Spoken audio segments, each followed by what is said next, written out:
आपका धन्यवाद कि आपने यूनियन बजट 2025-26 पर आम आदमी पार्टी की ओर से मुझे बात रखने का मौका दिया।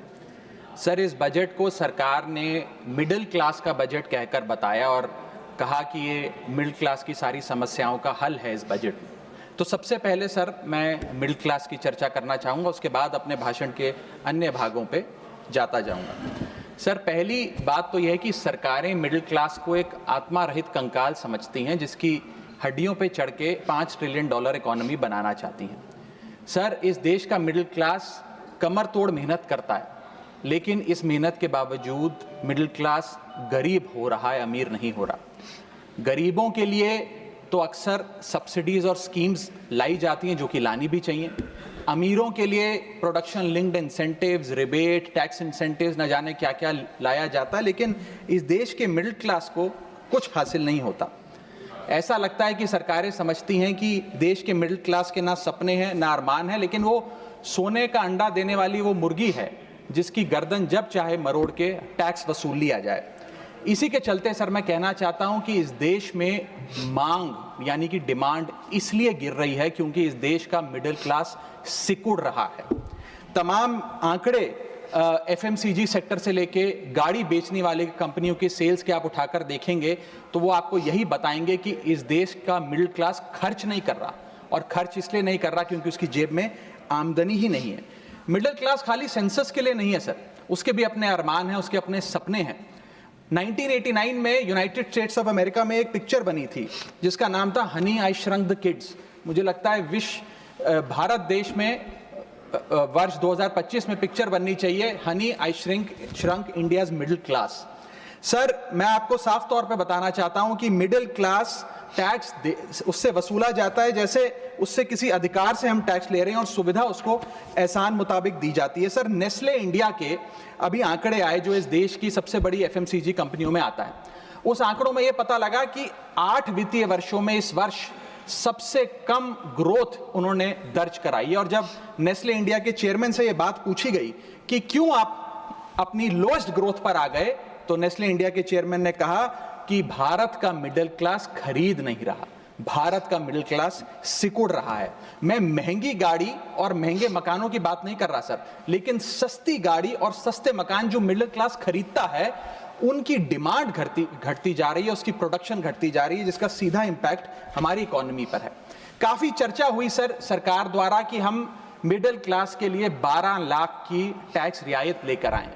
मैं सर बतौर चार्टर्ड अकाउंटेंट ये बताना चाहता हूं कि ना ही ये टैक्स एग्जेम्पशन है, ना ही ये टैक्स डिडक्शन है, ये एकमात्र टैक्स रिबेट है। इस रिबेट का स्वागत हम सब करते हैं, हम सबको खुशी हुई, लेकिन मैं आपको इन तीनों में फर्क बताना चाहता हूं और ये दिखाना चाहता हूं कि कैसे चोर दरवाजे से इंडियन मिडिल क्लास से अभी भी इनकम टैक्स वसूला जा रहा है। पहली चीज सर, ये इनकम टैक्स एग्जेम्पशन नहीं है। एग्जेम्पशन होता है जैसे एक सोर्स ऑफ इनकम पर इनकम टैक्स लगे ही ना, जैसे कि इस देश में एग्रीकल्चरल इनकम, खेती बाड़ी से जो कमाई होती है उस पर कोई इनकम टैक्स नहीं लगता। ये वो नहीं है। ये टैक्स डिडक्शन भी नहीं है। टैक्स डिडक्शन होता है कि फर्ज करिए आपने साल में 15 लाख रुपए कमाए, इनकम टैक्स डिडक्शन आपको 12 लाख रुपए की मिली, तो 15 घटा 12, 3 लाख पर आपको इनकम टैक्स देना पड़ेगा। ये टैक्स डिडक्शन भी नहीं है, ये टैक्स रिबेट है। यानी कि 12 लाख तक अगर आपने पैसा कमाया साल में तो आपको इनकम टैक्स नहीं देना, लेकिन जैसे ही 12 लाख से ज्यादा, फर्ज करिए आपने 12 लाख 1,000 रुपए कमाया, तो पूरे 12 लाख 1,000 पे आपके स्लैब अनुसार आपसे इनकम टैक्स वसूला जाएगा। और दूसरी चीज, कैपिटल गेन्स पे, यानी कि अगर आप अपने कोई मकान बेचते हैं, सोना बेचते हैं, इक्विटीज बेचते हैं, शेयर्स बेचते हैं, उस पर जो कैपिटल गेन पे, मुनाफे पे लगता है टैक्स, वो इस 12 लाख की सीमा में नहीं आएगा, उस पे आपको अतिरिक्त टैक्स देना पड़ेगा।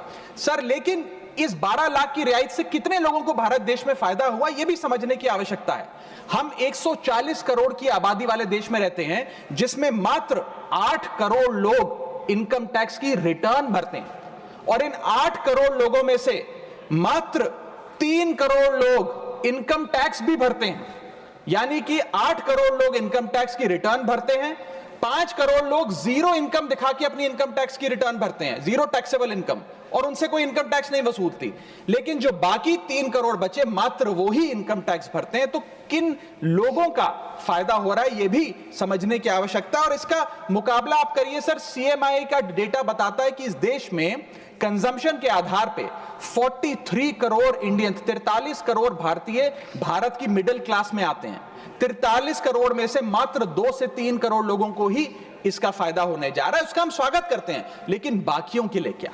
वित्त मंत्री जी ने यह फैसला जब सुनाया तो कहा कि इससे भारत की कंजम्पशन बढ़ेगी, खपत बढ़ेगी और इकोनॉमी का चक्का, इकोनॉमी का पहिया चलने लग जाएगा।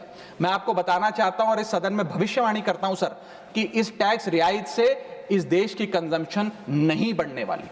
अगर आप वास्तव में इस देश की खपत यानी कि कंजम्पशन बढ़ाना चाहते हैं तो आपको इनकम टैक्स के साथ साथ जीएसटी नाम का टैक्स कम करना पड़ेगा, क्योंकि जीएसटी वो टैक्स है जो इस देश का अमीर से अमीर आदमी और गरीब से गरीब आदमी भी देता है। जब गरीब आदमी अपने घर में चूल्हा जलाने के लिए माचिस खरीदता है तो उस पर भी जीएसटी देता है, और अमीर आदमी जब सफर करने के लिए मर्सिडीज और बीएमडब्ल्यू खरीदता है उस पर भी जीएसटी देता है। जीएसटी वो लोग भी देते हैं जो इनकम टैक्स नहीं भरते, जीएसटी वो लोग भी देते हैं जिनको सरकार उन 80 करोड़ भारतीयों को जिनको फ्री राशन देती है, जीएसटी उनसे भी वसूला जाता है। तो सही मायने में अगर आप भारत में खपत यानी कि कंजम्पशन को बढ़ाना चाहते हैं, इकोनॉमी रिवाइव करना चाहते हैं, तो आपको जीएसटी कम करना पड़ेगा और जीएसटी स्ट्रीमलाइन करना पड़ेगा। सर, मिडिल क्लास इस देश का सबसे देशभक्त क्लास है जो सबसे ज्यादा टैक्स देता है। और सर, जब नौकरी से लौटता हुआ साधारण पैंट शर्ट पहने मिडिल क्लास का आदमी मेट्रो की लाइन में खड़ा होता है तो उसे यह चिंता नहीं होती कि घर जाकर कौन सी पिक्चर देखूंगा या कौन सा पकवान खाऊंगा। उसे यह चिंता होती है कि मैं अगले हफ्ते अपने बच्चों की फीस कैसे भरूंगा, बाबूजी का ऑपरेशन कैसे कराऊंगा, या बड़े साल नौकरी कर ली अब एक स्कूटी खरीद लेता हूं। लेकिन जब बाजार जाता है तो पता लगता है वो स्कूटी जो 4 लाख की जो 40,000 की मिलती थी वो अब 1 लाख रुपए की मिलने लगी, या वो ऑल्टो गाड़ी जो 3-3.5 लाख की मिलती थी अब 10 लाख रुपए की मिलने लगी। ये सच्चाई है सर, और इसलिए है क्योंकि सर सैलरी बढ़ती नहीं, बचत होती नहीं, सिर्फ और सिर्फ महंगाई बढ़ती है। और सर, मैं ये भी आपको बताना चाहूंगा, रिपोर्ट्स बताती है, इकोनॉमिक सर्वे ऑफ इंडिया बताता है कि सैलरी औसतन मात्र 3% बढ़ी है पिछले वित्तीय वर्ष में, जबकि food inflation 10%, health care inflation 15% और कंज्यूमर प्राइस इन्फ्लेशन और न जाने कितनी इन्फ्लेशन तो इनसे कहीं ज्यादा ऊपर आंकड़ों पर आज मंडरा रही है। लेकिन उसके मुकाबले सैलरी मात्र 3% बढ़ी है। सर, देश का मिडिल क्लास एक बहुत बड़े डेट ट्रैप में भी फंसने जा रहा है। मैं ये भी भविष्यवाणी आज करना चाहूंगा, क्योंकि भारत का household debt to GDP ratio आज 40% पे खड़ा हो गया। सरल भाषा में बताऊं तो भारत के मिडिल क्लास परिवार आज रोजमर्रा के जीवन के लिए, अपने डेली एक्सपेंसेस के लिए लोन लेने पर मजबूर हो गए हैं, चाहे वो पर्सनल लोन हो, चाहे वो क्रेडिट कार्ड के जरिए हो, या चाहे वो अन्य प्रकार से फाइनेंशियल इंस्टीट्यूशन से ब्याज पर पैसा लेना हो। यानी कि जो सैलरी 1 तारीख को आती है वो पहले ही आपके रोजमर्रा के जीवन में जो आपने खर्चा करने के लिए ब्याज पर पैसा लिया हुआ है उसके भुगतान में लग जाती है, और इंडिया का मिडिल क्लास एक डेट ट्रैप में फंसता जा रहा है। ये लोन कोई मकान बनाने के लिए या दफ्तर खरीदने के लिए या एसेट क्रिएशन के लिए नहीं है, ये day to day expenses meet करने के लिए, जो भारत के मिडिल क्लास को एक डेट ट्रैप में खड़ा करता जा रहा है। सर, सैलरी तो 7 तारीख को आती है महीने की, लेकिन 1 तारीख को मकान मालिक आ जाता है दरवाजे पे दरवाजा खटखटाने की किराया दो। और सारी उम्र काम करने के बाद एक मिडिल क्लास का आदमी सोचता है कि अंत में रिटायरमेंट के समय एक छोटा सा अपना मकान, जमीन खरीद के मकान बनाऊंगा। जमीन खरीद के मकान बनाना तो छोड़िए सर, आज रियल एस्टेट के प्राइसेस आपकी अर्निंग्स, मिडिल क्लास की अर्निंग्स के मुकाबले इतने ज्यादा हैं कि रिटायरमेंट 2-3 जन्म काम करने के बाद, रिटायरमेंट लेने के बाद भी शायद वो 2 BHK अपार्टमेंट भी नहीं खरीद पाएगा। इसीलिए मिडिल क्लास आज सरकार को वो गाना सुनाना चाहता है कि सारी उम्र हम मर मर के जी लिए, एक पल तो अब हमें जीने दो। सच्चाई यह है सर कि मिडिल क्लास के घरों में जब कभी शादी का कार्ड आता है तो चिंता हो जाती है कि सगन में कितना पैसा देना पड़ेगा, और साथ ही साथ नया सूट सिलवाना पड़ेगा, ट्रेन का खर्चा हो जाएगा, एटसेट्रा। सर, मिडिल क्लास के साथ साथ मैं दूसरा बड़ा मुद्दा जो आज इस वक्तव्य में आपके सामने पेश करना चाहूंगा सर, वो है रेलवे का। सर, रेलवे का एक अतिरिक्त बजट आया करता था जिसकी प्रथा बंद हो गई। आप इस भारतीय रेल की महत्व इसी चीज से समझ सकते हैं कि उसके लिए एक अतिरिक्त बजट सदन में पेश किया जाता था। क्योंकि अब रेल बजट पेश नहीं होता तो उस पर व्यापक चर्चा भी नहीं होती। लेकिन इस वक्तव्य के माध्यम से मैं रेल बजट से संबंधी कुछ चीजें आपके सामने अवश्य रखना चाहूंगा। इस यूनियन बजट 2025-26 में माननीय वित्त मंत्री जी ने 2,55,000 करोड़ की फाइनेंशियल एलोकेशन रेलवेज की कैपेक्स के लिए मांगी है। ये 2009 से 2014 के बीच में लगभग 50,000 करोड़ होती थी, जो आज इतने गुना 5 गुना बढ़ के 2.5 लाख करोड़ से ऊपर हो गई है। तो इस पे व्यापक चर्चा अवश्य होनी चाहिए। सर, भारतीय रेल जो भारत की लाइफलाइन कहलाई जाती थी, आज उसकी स्थिति ऐसी है कि अगर मजबूरी ना हो तो शायद कोई यात्री रेल की ओर देखना भी ना चाहे।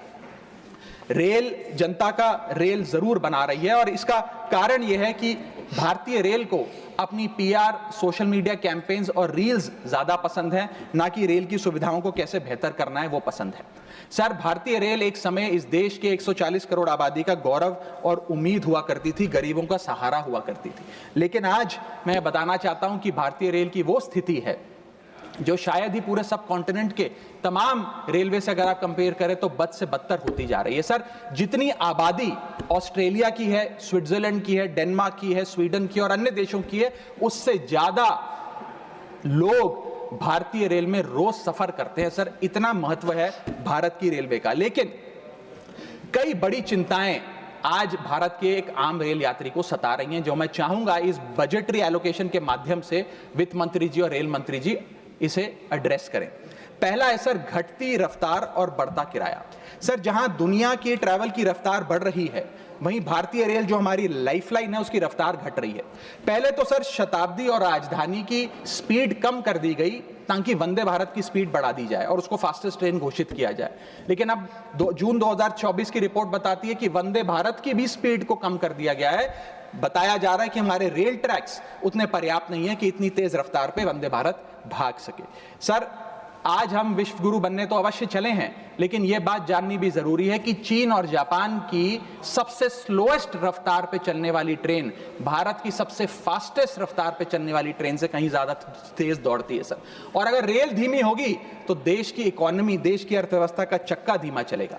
और किराए की तो सर क्या ही बात करें, जिस वंदे भारत का प्रचार रेल मंत्री जी करते थकते नहीं हैं, आज उस वंदे भारत का किराया इतना है कि गरीब आदमी छोड़िए, आम आदमी भी उसे अफोर्ड नहीं कर पा रहा। सर, वित्तीय वर्ष 2013-14 में एवरेज फेयर पर पैसेंजर पर किलोमीटर 32 पैसे हुआ करता था। 2021-22 वित्तीय वर्ष में ये 107% बढ़ के 66 पैसा हो गया है। सर, इतने रेल के किराए में इजाफा देखा गया है। हवाई चप्पल वालों को हवाई यात्रा कराने का वादा था सर, लेकिन हवाई चप्पल पहनने वालों को इतना निचोड़ दिया कि शायद अब वो रेल यात्रा के भी लायक नहीं रहे। सर, दूसरी समस्या है, बुरी हालात है थर्ड एसी और सेकंड एसी के।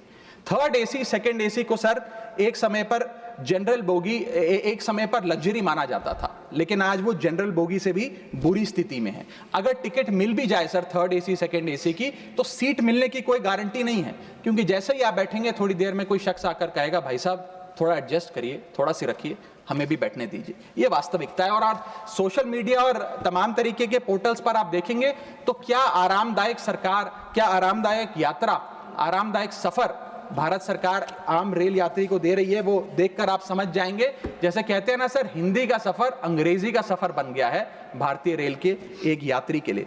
कई रूट्स पर आलू की बोरियों की भांति लोगों को ठूसा जा रहा है, और अगर शौचालय में भी, ट्रेन के टॉयलेट में भी सीट मिल जाए तो आदमी अपने आप को सौभाग्यशाली समझता है।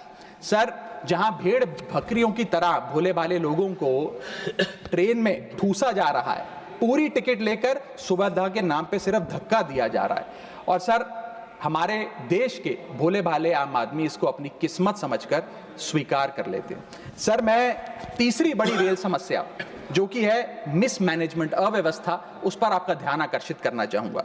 सर, पहले तो रेल की टिकट मिलती नहीं, अगर मिल भी जाए आपने अगर 2, ढाई, 3 महीने पहले टिकट बुक कराई हो, टिकट कंफर्म हो जाए तो सीट मिलने की कोई गारंटी नहीं। और सर आप अपना अनुभव देखिए, जब आप सबसे पहले प्लेटफॉर्म पर पहुंचते हैं अपनी ट्रेन में चढ़ने के लिए, तो आपको चारों तरफ सिर्फ गंदगी ही गंदगी नजर आती है। अगर बुजुर्गों के साथ या घर परिवार की महिलाओं के साथ आप ट्रैवल कर रहे हैं तो एक क्लीन वॉशरूम तक आपको मुहैया नहीं कराया जाता। और हालात यह है कि लोग मजबूर हैं प्लेटफॉर्म पर अखबार बिछाकर सोने के लिए, और वेटिंग एरिया के नाम पर तो सर सिर्फ एक नेम प्लेट, एक बोर्ड लगा नजर आता है और कुछ नहीं नजर आता। तो सर ट्रेन पे चढ़ने से लेकर ट्रेन पे उतरने तक की एक बड़ी लंबी फहरिस्त है अव्यवस्था की। यहां तक कि सर आज जब इस ठंड के मौसम में एक यात्री एक लंबा सफर तय करता है ट्रेन में और सोचता है कि थोड़ा आराम कर लूं, कंबल चादर खोल के ओढ़ने का प्रयास करता है, तो उस कंबल चादर से इतनी बदबू आती है, इतनी दुर्गंध आती है, और उसके जवाब में रेल मंत्री और रेल मंत्रालय बताता है कि हम महीने में 1 बार कंबल धोते हैं। महीने में 1 बार कंबल धोएंगे तो सर सुगंध आएगी कि दुर्गंध आएगी, मैं चाहूंगा कि सरकार इसका फैसला ले। हाइजीन रिलेटेड कंप्लेंट्स में पिछले 2 वित्तीय वर्षों में 500% का इजाफा हुआ है। ये दिखाता है कि हाइजीन स्टैंडर्ड्स को कितना कॉम्प्रोमाइज करती जा रही है हमारे देश की रेल। और सर अगर प्लेटफॉर्म पे भूख लग जाए तो आपको पानी वाली चाय, गंदे तेल में तले समोसे और छोले भटूरे अवश्य मिल जाएंगे। और इसी के साथ साथ अगर आपने IRCTC का खाना बुक किया हो और रेल विभाग आपको खाना दे, तो जब वेज थाली आप मंगाएंगे तो उसमें आपको कॉम्प्लीमेंट्री मच्छर, कॉकरोच और कीड़े मकोड़े भी नसीब हो सकते हैं। जब आप वेज थाली ऑर्डर करेंगे और ये आपको नसीब नहीं होंगे तो सूखी रोटी, कच्चे चावल और पानी जैसी दाल तो अवश्य मिलेगी। सर महाकुंभ को लेकर कई आयोजन बड़े बड़े किए गए और कहा गया कि भारतीय रेल बड़ी सक्रिय होकर महाकुंभ का आयोजन कर रही है। मैं बताना चाहूंगा कि प्रयागराज का रेलवे स्टेशन और आसपास के कई रेलवे स्टेशन को बंद करना पड़ा क्योंकि सरकार क्राउड मैनेजमेंट नहीं कर पाई। और कहां पर ये स्पेशल ट्रेन चल रही है महाकुंभ के लिए, मैं पूछना चाहूंगा कोई व्यक्ति है जिसके पास एक स्पेशल ट्रेन की कंफर्म टिकट है सर? और सर मैं चौथी बड़ी चीज जिस पर आपका ध्यान आकर्षित करना चाहूंगा वो है आम आदमी से लूट। सर पहले तो IRCTC की वेबसाइट का इंटरफेस कुछ इस प्रकार है कि आप टिकट बुक नहीं कर पाएंगे। जब बुक करने के लिए थर्ड पार्टी ऐप्स पे जाएंगे तो वो आपसे मोटा कमीशन लेंगी। अब खुदा ना खास्ता आपकी यात्रा कैंसिल हो जाए तो मोटा कैंसिलेशन चार्ज भी आपसे वसूला जाएगा। और प्लेटफॉर्म टिकट की तो क्या बात करें सर, आपके सगे संबंधी अगर आपको प्लेटफॉर्म पर छोड़ने आए तो कितना प्लेटफॉर्म पे खर्चा होता है, कितनी प्लेटफॉर्म टिकट किस रेट पर वसूली जाती है वो आपको पता है सर। और हालात ऐसे हैं कि वहां पर बिस्लरी का पानी आप प्लेटफॉर्म पर खरीदिए तो बिलसेरी का नकली पानी आपको दिया जाता है। ऐसे ऐसे ब्रांड्स के चिप्स, चॉकलेट्स, बिस्किट्स और पानी दिया जाता है जिन ब्रांड्स का आपने कभी नाम नहीं सुना। सर 5वीं समस्या है ज्यादा से ज्यादा नॉर्मल ट्रेन चलाने की आवश्यकता। सर बुलेट ट्रेन और वंदे भारत से ज्यादा किफायती यात्रा नॉर्मल ट्रेन में हो जाए तो देश का आम आदमी खुश हो जाएगा। आज इस भीषण महंगाई और भयंकर बेरोजगारी का आलम कुछ इस प्रकार है कि लोगों के पास समय ही समय है लेकिन पैसा नहीं है। भले ही आप आधा 1 घंटा रफ्तार धीमी कर दें लेकिन 2000 रुपए में मिलने वाली टिकट को ट्रेन की 500-600 रुपए कर दें तो आम आदमी का बहुत भला हो जाएगा। सर इसी के साथ साथ मैं बुजुर्गों की बंद हुई सब्सिडी पर भी आपका ध्यान आकर्षित करना चाहूंगा। 2020 में सरकार ने बुजुर्गों को मिलने वाली रेल टिकट पर जो सब्सिडी थी वो बंद कर दी, जिसके चलते सरकार ने काफी ढोल बजाकर कहा कि वित्तीय वर्ष 22-23 में उन्होंने 2242 करोड़ पैसे 150 मिलियन सीनियर सिटीजन से वसूल किए हैं, यानी कि 2200 करोड़ की रेलवे की इनकम में इजाफा हुआ। अब बताइए सर, क्या हम अपने बड़े बुजुर्गों की हड्डियां निचोड़कर भी पैसा वसूलेंगे? पूरी जिंदगी भर काम करने के बाद एक सीनियर सिटीजन सोचता है कि रिटायरमेंट के बाद तीर्थ करने जाऊंगा, धार्मिक स्थानों पे जाऊंगा, लेकिन आज हम ये सब्सिडी बंद करके उन पर महंगाई का एक बड़ा बर्डन डाल रहे हैं। मैं वित्त मंत्री जी को और रेल मंत्री जी को कहना चाहूंगा कि अगर ये बड़े बुजुर्ग तीर्थ यात्रा पे जाएंगे तो शायद आप ही के लिए दुआएं मांगेंगे। सर इसी के साथ साथ मैं रेल और जनता की सुरक्षा, ये मेरा आखिरी पॉइंट है सर, इसके टुवर्ड्स भी आपका ध्यान आकर्षित करना चाहूंगा। सर पहले सुरक्षित यात्रा की गारंटी हुआ करती थी, आज कोई गारंटी नहीं। रेल मंत्री कहते हैं हमने कवच सिस्टम नाम का एक नया सिस्टम लागू किया है जिससे अब रेल दुर्घटनाएं बंद हो जाएंगी। सर क्या 1 महीना भी ऐसा बीता कवच सिस्टम लागू होने के बाद जब रेल दुर्घटना का कोई समाचार हमारे पास नहीं आया? सर बीते 5 सालों में 200 से ज्यादा रेल एक्सीडेंट्स हुए हैं जिसमें 400 से ज्यादा लोगों की मौत और अनगिनत लोग इंजर हुए हैं। CAG की वर्ष जो अभी रिपोर्ट आई वो बताती है कि वित्तीय वर्ष 2018 से 2021 के भीतर जितनी भी ट्रेन एक्सीडेंट्स हुए उसका 75% कारण लैक ऑफ ट्रैक मेंटेनेंस, यानी कि रेल ट्रैक की मेंटेनेंस में जो कमी है उसकी वजह से रेल की दुर्घटनाएं हो रही हैं। हम ये हाउस 2.5 लाख करोड़ रुपए सैंक्शन करने जा रहा है भारतीय रेल को। मुझे उम्मीद है कि कम से कम ट्रैक मेंटेनेंस तो ठीक ठाक तरीके से रेलवे विभाग कराएगा। सर, इसी के साथ साथ जितनी भी ये समस्याएं बताई गई हैं, अगर रेल मंत्री रील से ज्यादा रेल पर ध्यान दे तो अवश्य इसका इलाज हो जाएगा। मैं 4 पंक्तियां एक आम रेल यात्री के अनुभव को एक्सप्लेन करते हुए आपके सामने पढ़ना चाहूंगा। सर, अजब गजब चल रहा है रेल का खेल, हमेशा गाड़ी लेट तो कहीं ब्रेक फेल, महंगी टिकट के बाद भी सीट मिलने की आस नहीं, सुरक्षित पहुंच जाएं इस बात पर विश्वास नहीं, भिड़ रहे हैं ट्रेनें, मर रहे हैं लोग, रेल मंत्री लगा रहे हैं अमृतकाल का भोग, बुकिंग से लेकर टिकट कैंसिलेशन तक दर्जनों टैक्स का जाल, भेड़ बकरियों की तरह ठूसे जा रहे हैं लोग, कैसे मनाएं अमृतकाल, बेरोजगारों के देश में हो रही है बुलेट ट्रेन की बात, सरकार कैसे समझेगी आम आदमी के मन के जज्बात, रेल मंत्री को रेल नहीं रील पसंद है, टिकट के नाम पर मनमाना बिल पसंद है, खाना मांगने पर मिलता है कॉकरोच, छिपकली और मच्छर, इतना बदहाल हो चुका है हमारी लाइफलाइन का स्ट्रक्चर, आखिर कैसे सुधरेगी व्यवस्था, कैसे बदलेंगे हालात, सरकार समझने को तैयार नहीं आम आदमी के जज्बात। सर, मैं अपने अगले भाग में आपका ध्यान आकर्षित करना चाहूंगा, जो new administration United states of America में आई है उसका क्या इकोनॉमिक आर्थिक इंपैक्ट भारतीय अर्थव्यवस्था पर पड़ने जा रहा है।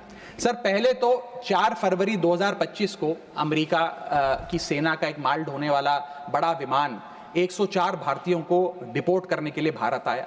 पता लगा कि उन भारतीयों के हाथ में हथकड़ियां और पैरों में जंजीरें थी, बेड़ियां बांधकर उनको लाया गया। बताया जा रहा है कि 7,25,000 ऐसे लोग हैं जो बिना दस्तावेज के भारतीय प्रवासी वहां रह रहे हैं, जिनको अब एक एक कर अमेरिका भारत वापस भेजने जा रहा है। सर, हम चले तो विश्व गुरु बनने थे, वहां अमेरिका ने अपनी मिलिट्री लगाकर हजारों लोगों को डिपोर्ट करना शुरू कर दिया है। मैंने सर किसी बांग्लादेश, पाकिस्तान या श्रीलंका के नागरिक को डिपोर्ट होने की खबर तो नहीं पड़ी, लेकिन भारतीयों के साथ जो अमानवीयता हुई वो जरूर उसकी खबर पड़ी।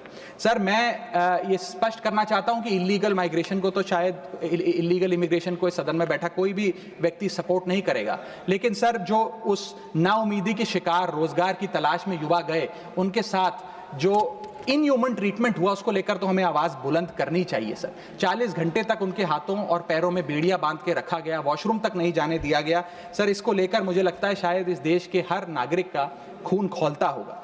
उसी के सामने इसी एग्जाम्पल के सामने हमारे पास एक और एग्जाम्पल है। इस दुनिया का एक बहुत छोटा सा देश है सर, कोलंबिया। कोलंबिया के राष्ट्रपति गुस्तावो को जब पता लगा कि अमेरिका से एक सेना का माल ढोने वाला विमान इसी प्रकार कोलंबिया के नागरिकों को जो बिना दस्तावेज के वहां पाए गए कोलंबिया छोड़ने के लिए आ रहा है, तो उन्होंने उस विमान को लैंडिंग की अनुमति नहीं दी। उन्होंने कहा कि मैं अपना विमान भेजूंगा, कोलंबिया सरकार का विमान, और पूरे सम्मानजनक तरीके से मैं अपने नागरिकों को वापस लाऊंगा। सर, वास्तव में कोलंबिया जो डटकर अमेरिका के सामने खड़ा हो गया वो असल विश्व गुरु बना इस महीने में तो।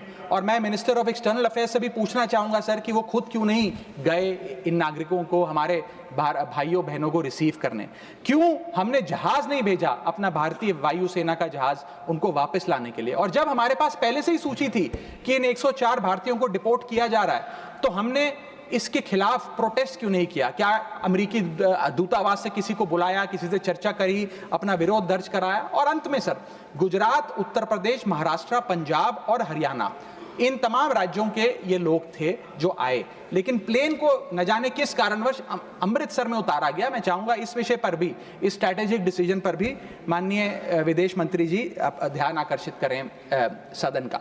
सर, क्या आपने कभी सुना है कि स्विट्जरलैंड का कोई नागरिक, डेनमार्क का कोई नागरिक, ब्रिटेन का कोई नागरिक, नीदरलैंड का कोई नागरिक डंकी रूट के माध्यम से अमेरिका गया हो नौकरी की तलाश में? नहीं सुना होगा सर। भारतीय ही क्यों मजबूर है डंकी रूट के माध्यम से अमेरिका पहुंचकर वहां पर मेहनत मजदूरी, छोटी मोटी लेबर का काम करने के लिए? वो इसलिए सर क्योंकि इस देश में तमाम सरकारों ने हमारे देश के युवा को बेरोजगार रखा। वादा तो था सर 2 करोड़ नौकरियां देने का, लेकिन वो 2 करोड़ नौकरियां दे नहीं पाई सरकार। शायद लैक ऑफ अपॉर्चुनिटीज और अनएम्प्लॉयमेंट के चलते लोग अमेरिका जाने को मजबूर हो गए। मैं बताना चाहूंगा सर, आप इसको इस परिप्रेक्ष्य में भी देखने की कोशिश करें कि अमेरिका के सबसे पिछड़े राज्यों में एक राज्य है मिसिसिपी जो आता है। मिसिसिपी राज्य में अमेरिका की सबसे लोएस्ट पर कैपिटा इनकम है। मिसिसिपी की भी लोएस्ट पर कैपिटा इनकम $48,000 प्रति वर्ष है। उसका मुकाबला करिए सर, कंपेयर करिए भारत की पर कैपिटा इनकम से। भारत की पर कैपिटा इनकम मात्र $1160 है। कहां अमेरिका की सबसे गरीब राज्य की पर कैपिटा इनकम, यानी कि साल में औसतन मिसिसिपी में रहने वाला एक आदमी $48,000 कमाता है, वहां एक भारतीय औसतन $1160 कमाता है। तो क्यों नहीं कोई बेहतर जिंदगी के लिए, ज्यादा पैसा कमाने के लिए अमेरिका जाने पर मजबूर होगा सर। मैं डोनाल्ड ट्रंप एडमिनिस्ट्रेशन की जो इकोनॉमिक इंपैक्ट भारत पे पड़ने जा रहा है उस पर भी आपका ध्यान आकर्षित करना चाहूंगा सर। सबसे पहले H1B वीजाज, ये H1B वीजा जो अब भारी रिस्ट्रिक्शंस के साए में फंसे हुए हैं, इसका सबसे ज्यादा अगर नुकसान किसी को होगा तो भारतीयों को होगा सर। वर्ष 2023 में 3,86,000 H1B वीजा एप्लीकेशन अमेरिकी सरकार को आई, जिसमें से 72% एप्लीकेशन भारतीयों की थी। यानी कि अगर H1B मुश्किल होगा तो सबसे ज्यादा मार भारत के स्किल्ड लोगों को पड़ेगी। दूसरा, स्ट्रिक्टर H1B वीजा, अगर स्ट्रिक्टर H1B वीजा होगा और H1B वीजा वालों के वेज में मॉड्यूलेशन करी जाएगी, उसके चलते तमाम वो कंपनियां जो भारतीयों को रोजगार देती हैं अमेरिका में, वो भारतीयों को निकाल कर लोकल अमेरिकन को जॉब्स देंगी, जिसके चलते एक बहुत बड़ी बेरोजगारी की फौज, हिंदुस्तानियों की फौज परेशान हो जाएगी, भारत वापस आने को मजबूर हो जाएगी। सर तीसरा पॉइंट, ट्रंप के प्रपोज्ड टैरिफ्स। ये टैरिफ्स क्या है सर जिसकी इतनी चर्चा होती है कि ट्रंप एडमिनिस्ट्रेशन टैरिफ लगाने जा रहा है, प्रपोज टैरिफ लगाने जा रहा है। उसका सरल मैं एक उदाहरण के माध्यम से आपको समझाना चाहूंगा। टैरिफ को आप एक इंपोर्ट ड्यूटी के चश्मे से भी समझ सकते हैं। मान लीजिए अमेरिका में बैठा एक बायर हिंदुस्तान के एक मैन्युफैक्चरर से एक शर्ट खरीदता है 100 रुपए की।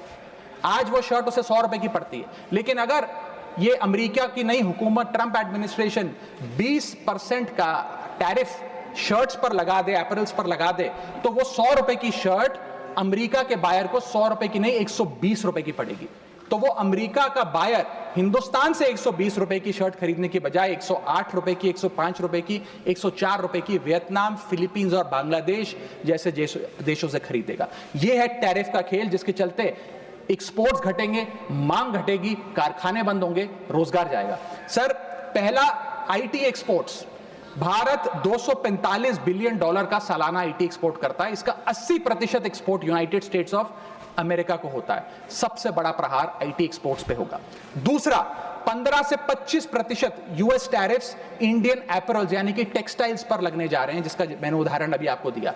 इसके चलते कॉस्ट एडवांटेज भारतीय मैन्युफैक्चरर्स की घट जाएगी, सोर्सिंग और बाइंग हिंदुस्तान से बंद हो जाएगी, और करीब करीब एस्टिमेट्स बताते हैं 2 मिलियन जॉब्स भारत की टेक्सटाइल और गारमेंट इंडस्ट्री की बंद हो जाएगी, जिसमें मेरे लुधियाने, पंजाब से लुधियाने में बहुत सारे टेक्सटाइल हब्स हैं, तमिलनाडु में है, गुजरात में, उनको सबको खामियाजा भुगतना पड़ेगा। सर इसके साथ साथ propose tariffs on Indian pharmaceuticals Donald Trump administration लगाने जा रही है। आज जितने भी pharmaceutical products, generic drugs, generic दवाइयां भारत यूएस को एक्सपोर्ट करता है, उन सब पर ये इंपोर्ट ड्यूटी लग जाएगी। मैं आपको बताना चाहूंगा 40% यूएसए की जितनी खपत है उसके 40% जेनरिक दवाइयां और ड्रग्स भारत सप्लाई करता है।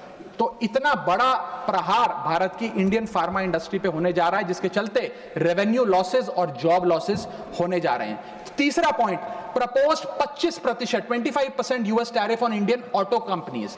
ऑटोमोबाइल, ऑटो पार्ट्स बनाने वाली कंपनियों पर 25% की ड्यूटी लगाने जा रही है ट्रंप एडमिनिस्ट्रेशन, जिसके चलते $14 बिलियन का ट्रेड इंपैक्ट होने जा रहा है। और इसके चलते भारत में मैन्युफैक्चर हो रही ऑटोमोबाइल्स की डिमांड घटेगी, एक्सपोर्ट घटेगा, कारखाने बंद हो गए और 10 लाख से ज्यादा लोगों की नौकरियां जा सकती हैं। सर चौथा और महत्वपूर्ण पॉइंट, एक बहुत बड़ी बेरोजगारों की फौज भारत की ऑलरेडी बेरोजगार फौज में जुड़ जाएगी। पूछिए कैसे सर? सर 7,25,000 वो लोग जो बिना दस्तावेज के रह रहे हैं, जिन्हें अमेरिका कह रहा है हम भारत भेज देंगे। 1 मिलियन वो लोग जिनका ग्रीन कार्ड अभी पेंडिंग है, उनका ग्रीन कार्ड कैंसिल हो जाएगा। लाखों H1B वीजा एप्लीकेंट जिनका H1B वीजा मिलना अब नामुमकिन सा हो गया है। और उसके अतिरिक्त भारत में जो टेक्सटाइल्स, फार्मा, IT और ऑटोमोबाइल इंडस्ट्री है, उसमें जॉब ले ऑफ्स होंगे। यानी कि इन लाखों लोगों की एक जो अनएम्प्लॉयड लोगों की फौज भारत आकर भारत की ऑलरेडी अनएम्प्लॉयड लोगों की फौज में जुड़ जाएगी, उसको कैसे हम इस इकोनॉमिक साइकिल में रीइंटीग्रेट करेंगे, कैसे इस अनएम्प्लॉयमेंट और अंडर एम्प्लॉयमेंट का सामना करेंगे। सर मेरा आखिरी पॉइंट इस ट्रंप एडमिनिस्ट्रेशन का जो इकोनॉमिक इंपैक्ट भारत पर पड़ेगा उसके संदर्भ में है, वो ये है सर कि भारत की फॉरेन इनवर्ड रेमिटेंसेस घट जाएंगी, भारत का फॉरेक्स रिजर्व्स घटेगा।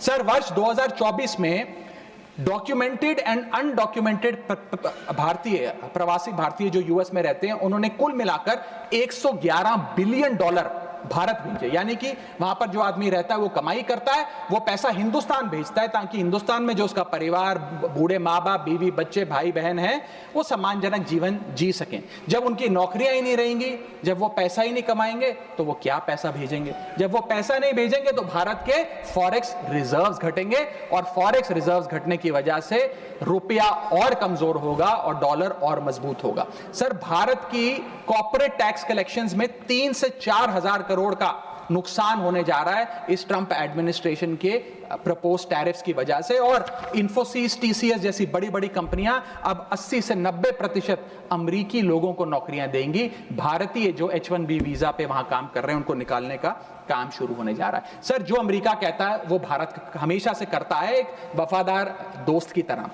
अमेरिका कहता है ईरान से कम तेल खरीदो, हम कम तेल खरीदते हैं। अमेरिका कहता है मुझसे वेपन्स खरीदो, हम डिफेंस हेलीकॉप्टर्स उनसे खरीदते हैं। अमेरिका कहता है फलाना फलाने देश पे मैंने सैंक्शन लगा दिया, इस पे रिस्ट्रिक्शंस लगा दी, इससे आप अपना व्यापार बंद कर दो, हम व्यापार बंद कर देते हैं। अमेरिका कहता है रशिया से डिफेंस एयर सिस्टम ना खरीदो, हम उसे निलंबित कर देते हैं। लेकिन उसकी इन सारी चीजों को मानने और एक वफादार दोस्त होने के नाते हमने ये चीजें मानी भी, उसके बदले भारत को मिलता क्या है सर? और सर सबसे जरूरी बात, भारत में एक बहुत बड़े वर्ग ने और खास तौर पे भारतीय जनता पार्टी के समर्थकों ने सोशल मीडिया पर कैंपेन चलाया ट्रंप को जिताने के लिए कि ट्रंप चुनाव जीत जाए। न जाने कितने ट्वीट, फेसबुक, इंस्टाग्राम, यूट्यूब पे वीडियो बना बना कर डाले कि ट्रंप जीत जाए। यहां तक कि कुछ लोगों ने तो हवन और अनुष्ठान भी किए कि डोनाल्ड ट्रंप अमेरिका के राष्ट्रपति फिर से बन जाए। लेकिन उसके बदले हमें हासिल क्या हुआ? पहला झटका जो ट्रंप एडमिनिस्ट्रेशन ने दिया सर, वो भारत को दिया। सर इन 104 भारतीय जो वापस आए हैं, जिनकी हाथों में जंजीरें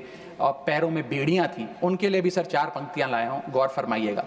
सपना था कि अमेरिका जाकर कुछ कमाएंगे, ये नहीं पता था कि ऐसे बांध कर वापस लाए जाएंगे।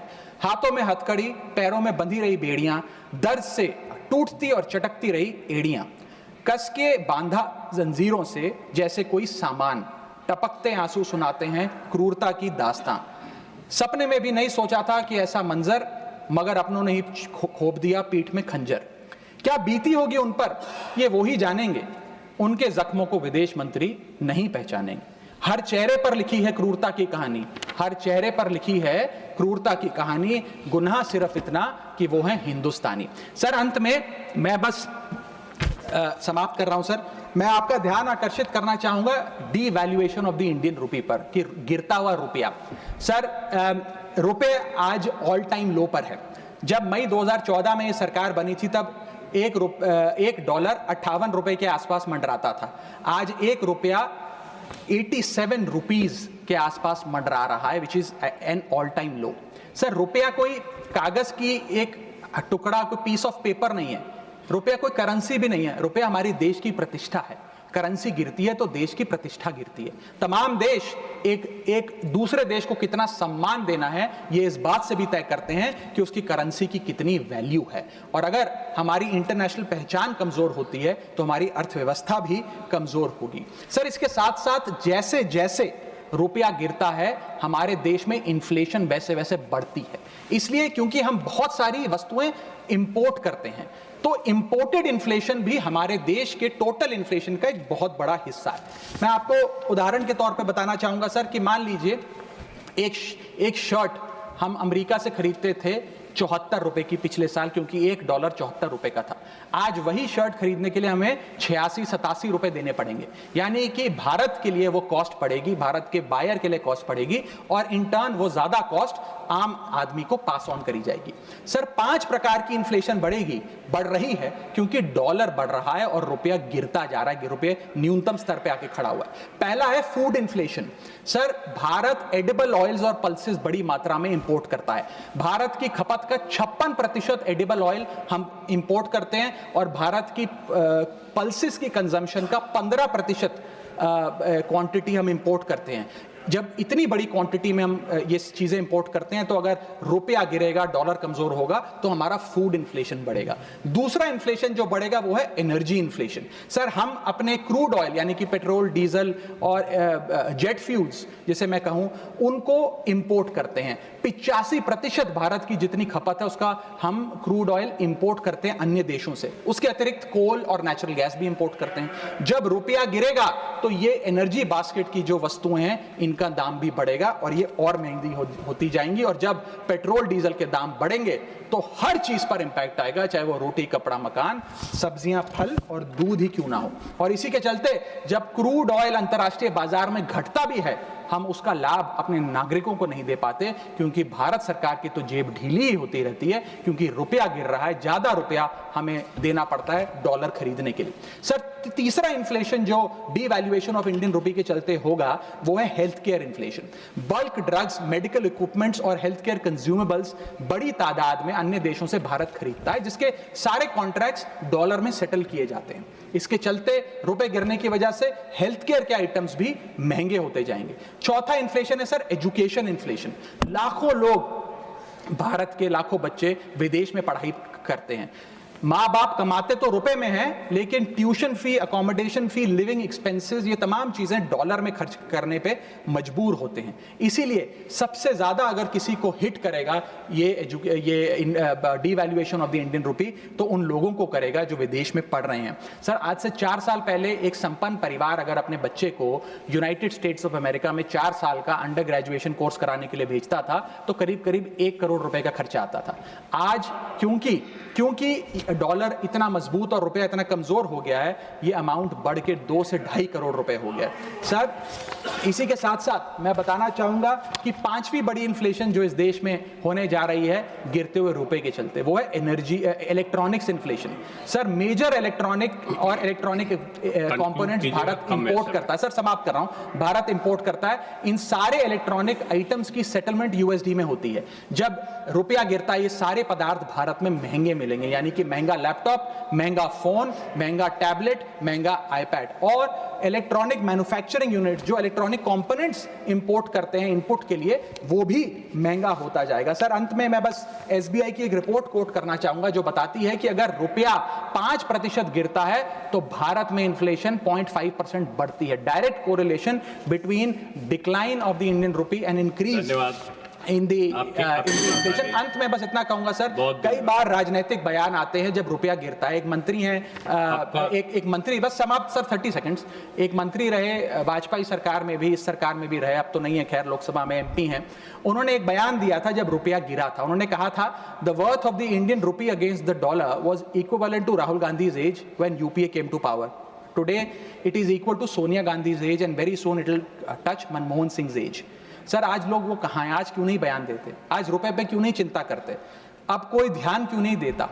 रुपए पर बयान क्यों नहीं देता? रुपया तो हर दिन गिर रहा है, अब कोई रुपए पे गिरते रुपए पे ज्ञान क्यों नहीं देता? ये मैं पूछना चाहूंगा। बहुत बहुत धन्यवाद। Thank you. बहुत धन्यवाद। नेक्स्ट श्री राम जी।